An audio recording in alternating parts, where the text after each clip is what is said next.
El 18 de mayo de 1781, Plaza del Cusco. Más de 10.000 personas obligadas a ver algo que jamás olvidarían. 4 caballos, un hombre atado, una orden.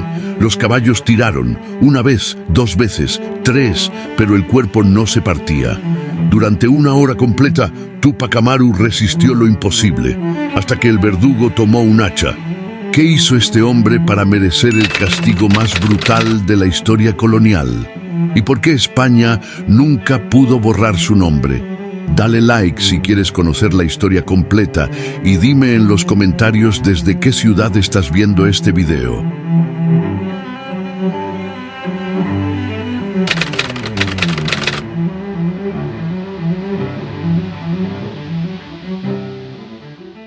El día que el imperio tembló, 18 de mayo de 1781, Plaza Mayor del Cusco. Más de 10.000 personas obligadas a presenciar una ejecución que cambiaría para siempre la historia de América. 4 caballos atados a las extremidades de un hombre, una orden, un grito y el sonido del cuerpo desgarrándose.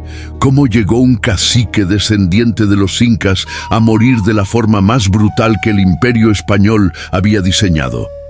¿Y por qué esa ejecución, lejos de acabar con la rebelión, encendió una llama que 200 años después sigue ardiendo? La rebelión que España no pudo ignorar. Durante 250 años, el dominio español sobre los Andes había sido absoluto. Los indígenas trabajaban en las minas, pagaban tributos insoportables y morían en silencio. Pero en 1780, un hombre dijo, basta.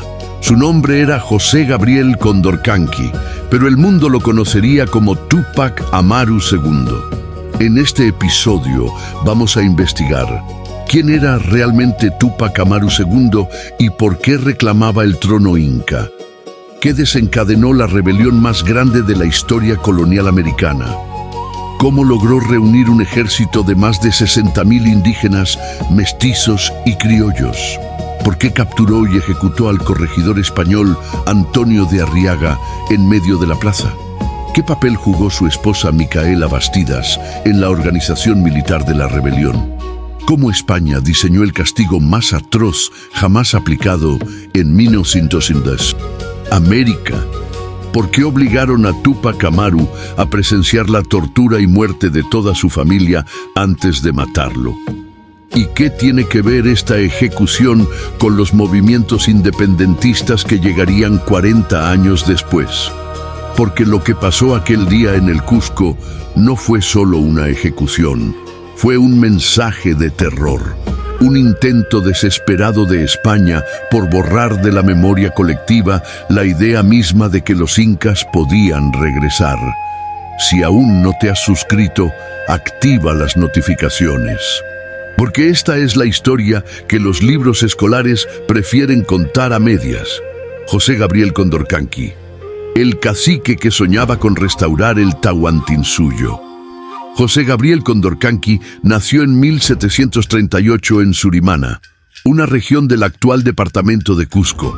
No era un indígena común, era cacique, descendiente directo de Túpac Amaru I, el último inca de Vilcabamba, ejecutado por los españoles en 1572. Condorcanqui recibió educación jesuita, hablaba español, quechua y latín. Conocía las leyes coloniales mejor que muchos abogados criollos y usó ese conocimiento para litigar durante años ante la Real Audiencia de Lima, reclamando derechos ancestrales, denunciando abusos de los corregidores, exigiendo la abolición de la mita minera. Todas sus demandas fueron ignoradas, pero Condorcanqui no era solo un intelectual, era un líder carismático. Viajaba constantemente por las provincias del sur andino, visitaba comunidades, escuchaba testimonios de indígenas torturados por no pagar tributos, veía cómo familias enteras eran desintegradas para enviar a los hombres a morir en las minas de Potosí. Y en algún momento entre 1777 y 1780 tomó una decisión. Ya no iba a pedir justicia, iba a imponerla. adoptó el nombre de su ancestro, Túpac Amaru, un nombre prohibido por la corona española desde 1572. Un nombre que en quechua significa serpiente resplandeciente, y ese nombre por sí solo era una declaración de guerra. Porque para los pueblos andinos, Túpac Amaru no era solo un apellido, era una promesa. La promesa del retorno del Inca, la promesa de que el Tahuantinsuyo, el imperio de las 4 regiones, volvería a existir, y miles de indígenas, cansados de la explotación, hambrientos de justicia, creyeron en esa promesa, se unieron a él, no porque fueran fanáticos, sino porque no tenían nada más que perder. La chispa que encendió el fuego, la ejecución de Arriaga 4 de noviembre de 1780. Tungazuca, provincia de Tinta. Túpac Amaru y sus hombres capturan al corregidor español Antonio de Arriaga mientras regresaba de una inspección. Arriaga no era el peor de los corregidores, pero representaba al sistema, cobraba tributos abusivos, imponía el reparto de mercancías forzado y había ordenado la ejecución de varios caciques que se resistían. Túpac Amaru lo mantuvo prisionero durante 5 días. Le hizo firmar órdenes para reunir a los principales colaboradores españoles de la región y luego, el 10 de noviembre, convocó a la población en la plaza de Tungazuca. Lo que sucedió ahí fue el primer acto simbólico de la rebelión. Túpac Amaru leyó en voz alta una proclama: por cuanto los europeos y criollos nos tienen oprimidos con insoportables cargas, y habiendo representado innumerables veces sin fruto alguno, he determinado sacudir el yugo insufrible. Luego ordenó que trajeran a Arriaga. El corregidor fue atado a un poste. Frente a toda la población reunida, Túpac Amaru ordenó ahorcarlo. No fue una ejecución rápida, fue un acto público de justicia indígena, un juicio simbólico donde el opresor pagaba por décadas de abusos. La noticia se extendió como pólvora por los Andes. En menos de un mes, decenas de comunidades se sumaron a la rebelión. Caciques locales llevaban a sus hombres, mestizos descontentos se unían. Incluso algunos criollos, hartos de los impuestos españoles, ofrecieron apoyo discreto, y en cuestión de semanas, Túpac Amaru tenía bajo su mando un ejército de más de 60.000 hombres. El movimiento más grande de resistencia indígena en la historia de América colonial. Pero había un problema. Túpac Amaru no era un militar entrenado, no tenía armamento moderno, no tenía cañones, y enfrentaba al ejército más poderoso del mundo en ese momento. Sabía que su única ventaja era el número y la fe ciega de su gente en que el Inca había regresado. Micaela Bastidas, la estratega olvidada. Detrás de cada gran líder hay alguien que sostiene la estructura. En el caso de Túpac Amaru, esa persona era su esposa, Micaela Bastidas Puyucagua. Micaela no era solo la compañera del líder, era la estratega militar de la rebelión. Mientras Túpac Amaru viajaba por las provincias reclutando apoyo, Micaela organizaba la logística, distribución de armas, rutas de aprovisionamiento, comunicación entre caciques y control de las finanzas del movimiento. Manejaba el dinero confiscado a los españoles. Negociaba con comerciantes mestizos que proveían pólvora y alimentos y tomaba decisiones tácticas que su esposo muchas veces aceptaba sin cuestionar. Las cartas que Micaela escribió a Túpac Amaru durante la rebelión, hoy conservadas en el Archivo General de Indias, revelan a una mujer pragmática, firme y en ocasiones más decidida que su propio esposo. En una carta de diciembre de 1780, Micaela le escribe: «No es tiempo de pasear despacio ni de dormir. Es menester correr. Si no avanzas sobre el Cusco ahora, perderemos la oportunidad. Los españoles se están reorganizando». Túpac Amaru dudaba. Temía un asedio largo. Micaela insistía. Había que atacar rápido. Túpac Amaru no la escuchó. retrasó el ataque al Cusco. Y ese error estratégico fue el principio del fin, porque mientras él consolidaba posiciones, el virrey en Lima enviaba refuerzos, cañones, tropas veteranas y órdenes explícitas: aplastar la rebelión sin piedad. Micaela lo vio venir. En otra carta, fechada en enero de 1781, le escribió con desesperación: «Chepe», así le decía ella, «si no tomas el Cusco esta semana, todo estará perdido. Los soldados del rey ya vienen y traen artillería». Pero Túpac Amaru siguió esperando, siguió negociando, siguió creyendo que podría convencer a más criollos de unirse. Y mientras tanto, España cerraba el cerco.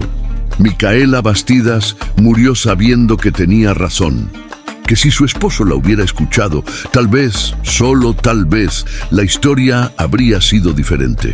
La traición y la captura. En marzo de 1781, después de varios enfrentamientos sangrientos, el ejército de Túpac Amaru comenzó a desmoronarse. Las tropas españolas, mejor armadas y con apoyo de caciques leales a la corona, empezaron a recuperar territorios. Túpac Amaru intentó reagruparse en Tinta, pero ahí sucedió lo inevitable en toda rebelión: la traición. Uno de sus colaboradores cercanos, un mestizo llamado Ventura Landaeta, negoció en secreto con los españoles. A cambio de indulto y tierras, reveló la ubicación exacta de Túpac Amaru y su familia. El 6 de abril de 1781, tropas españolas al mando del coronel José del Valle irrumpieron en Langui, donde Túpac Amaru se había refugiado. Hubo un breve enfrentamiento, pero estaban superados. Túpac Amaru fue capturado junto con Micaela Bastidas, sus dos hijos, su tío Francisco Túpac Amaru y varios de sus principales comandantes. Los llevaron encadenados al Cusco. Durante el trayecto, Túpac Amaru fue torturado para que revelara los nombres de todos sus colaboradores. Le cortaron la lengua para que no pudiera hablar con los indígenas que se reunían a verlo pasar. Pero aún sin lengua, su presencia seguía siendo un símbolo, y España lo sabía. Por eso decidieron que la ejecución debía ser algo nunca antes visto, algo tan brutal que borrara para siempre la idea de que un inca podía desafiar al rey, algo que aterrorizara a los pueblos andinos durante generaciones. El visitador español José Antonio de Areche, enviado especialmente por el rey Carlos III para sofocar la rebelión, diseñó personalmente el castigo. Y lo que diseñó fue una ejecución en múltiples actos, una ceremonia del horror, porque no bastaba con matar a Túpac Amaru, había que destruirlo, física, simbólica y espiritualmente. Había que demostrar que los incas no eran dioses, eran carne que se podía desgarrar. 18 de mayo de 1781, el día de la ejecución. Amaneció nublado en el Cusco. La Plaza Mayor, hoy Plaza de Armas, estaba rodeada de soldados españoles. Más de 10.000 personas fueron obligadas a asistir, indígenas de todas las provincias cercanas, caciques leales, criollos, mestizos. Todos debían presenciar lo que pasaría con quienes desafiaran a España. En el centro de la plaza, un cadalso, instrumentos de tortura, 4 caballos. A las 9 de la mañana comenzó la ejecución, pero no empezaron por Túpac Amaru, empezaron por su familia. Primero ejecutaron a sus colaboradores más cercanos, luego trajeron a su tío, Francisco Túpac Amaru. Lo ahorcaron mientras Túpac Amaru observaba atado al cadalso. Después trajeron a su hijo mayor, Hipólito. Tenía 19 años. Lo ahorcaron frente a su padre. Luego trajeron a Micaela Bastidas, la mujer que había sido la estratega de la rebelión, la que había advertido que todo terminaría así. Le cortaron la lengua, la patearon, la arrastraron y finalmente la estrangularon con un garrote vil. Túpac Amaru observaba todo, encadenado, inmóvil, con los ojos abiertos, obligado a ver cómo destruían a su familia pieza por pieza. Y entonces llegó su turno. Pero su castigo sería diferente, porque para España, Túpac Amaru no era solo un rebelde, era un símbolo. Y los símbolos no pueden morir simplemente, deben ser deshechos. El visitador Areche ordenó aplicar el descuartizamiento por caballos, una técnica de ejecución medieval reservada solo para traidores al rey. Ataron las manos de Túpac Amaru a 2 caballos, las piernas a otros 2, y dieron la orden. Los caballos tiraron, pero el cuerpo no se partió. Túpac Amaru gritó. El público contuvo el aliento. Los caballos volvieron a tirar. Nada. Su cuerpo resistía. Intentaron 1, 2, 3, 4 veces. El cuerpo de Túpac Amaru, entrenado en años de caminatas por los Andes, curtido por el frío y el esfuerzo, no cedía. Según las crónicas, esto duró casi 1 hora. 1 hora de agonía, de tensión extrema, de músculos desgarrándose lentamente, pero sin romperse del todo, hasta que finalmente el verdugo tomó un hacha y cortó, el castigo que nunca termina. Pero matar a Túpac Amaru no fue suficiente para España. Había que borrar su existencia. El visitador Areche ordenó lo siguiente. La cabeza de Túpac Amaru sería exhibida en una pica en tinta, su pueblo natal. Sus brazos serían enviados a Tungazuca y Carabaya, donde había iniciado la rebelión. Sus piernas serían clavadas en las plazas de Libitaca y Santa Rosa. Su torso sería quemado y las cenizas arrojadas al río Guatanay. Pero no solo eso. Prohibieron pronunciar su nombre. Prohibieron hablar quechua en documentos oficiales. Prohibieron usar vestimentas incas. Prohibieron representaciones teatrales del Inca. Prohibieron leer comentarios reales de Garcilaso de la Vega. España intentó borrar la memoria misma del Tahuantinsuyo, y durante décadas pareció que lo habían logrado. Los descendientes de Túpac Amaru fueron perseguidos. Su nombre se volvió un susurro, una maldición, algo que no se podía decir en voz alta, pero la historia tiene una forma curiosa de vengarse. Porque 40 años después, cuando Simón Bolívar y José de San Martín lideraron las guerras de independencia, el nombre de Túpac Amaru resurgió.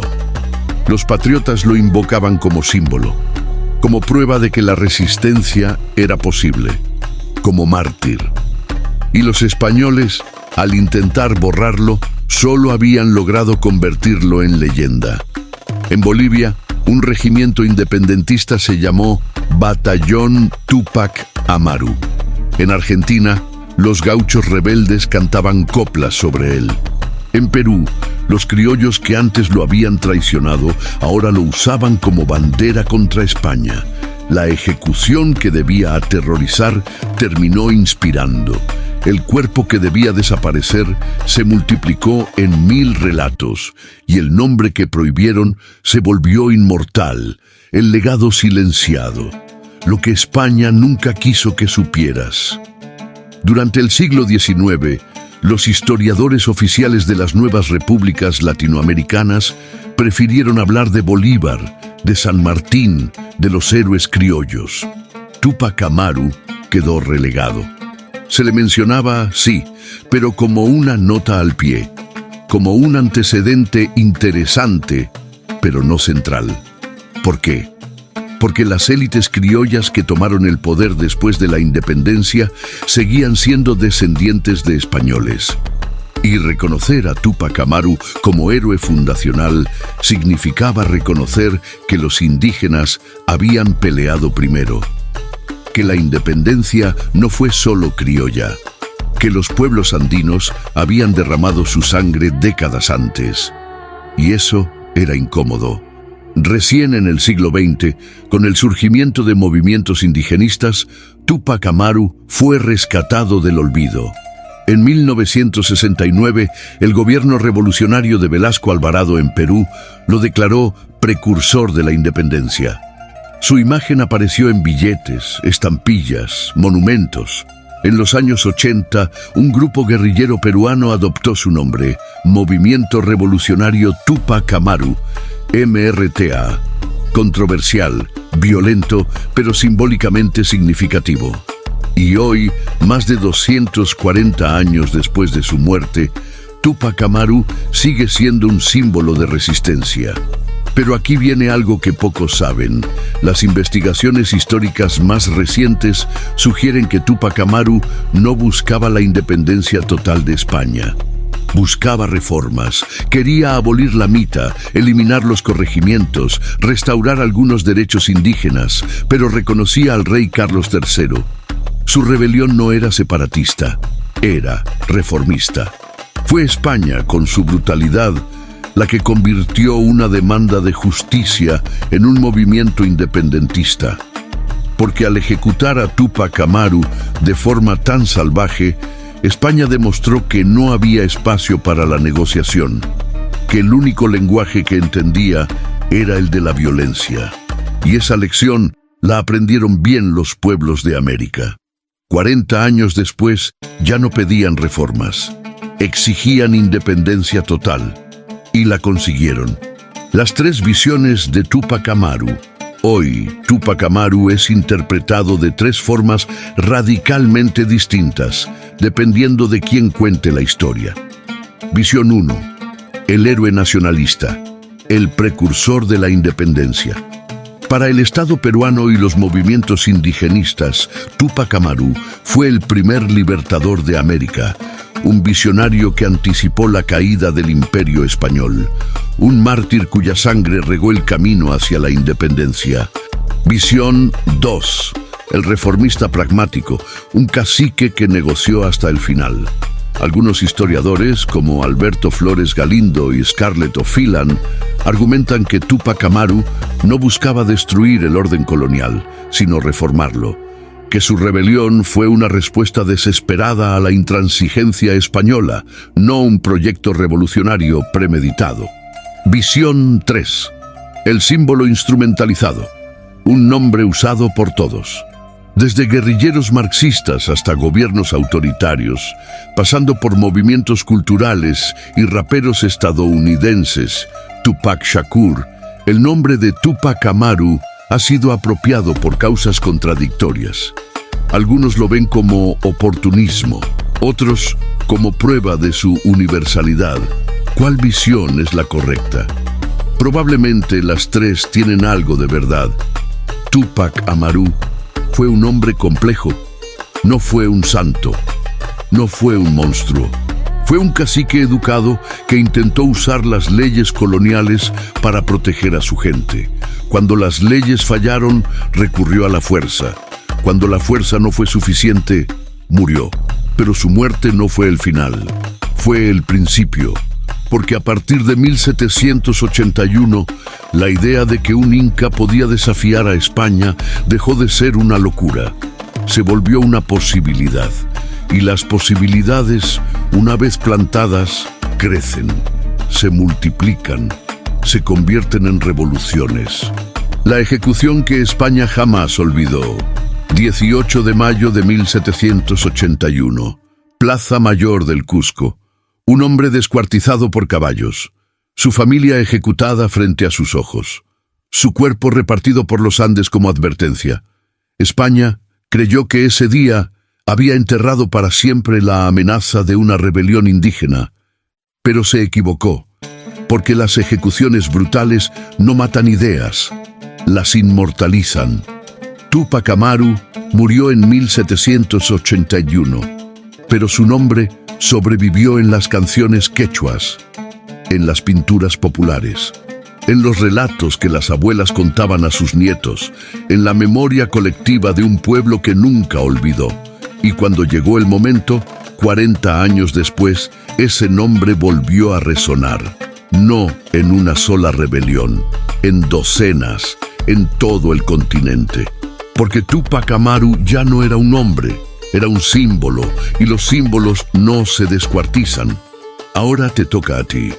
¿Crees que Tupac Amaru fue un precursor de la independencia o un reformista que la historia convirtió en revolucionario?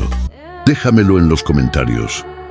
Si este video te hizo reflexionar sobre una historia que merece ser contada completa, compártelo. Suscríbete al canal y activa las notificaciones para más episodios sobre personajes históricos que desafiaron imperios, historias silenciadas y verdades que cambian nuestra comprensión del pasado. Y recuerda esto, los imperios caen, los nombres se olvidan, pero las causas justas siempre encuentran nuevos portadores, y esa es la única inmortalidad que realmente importa.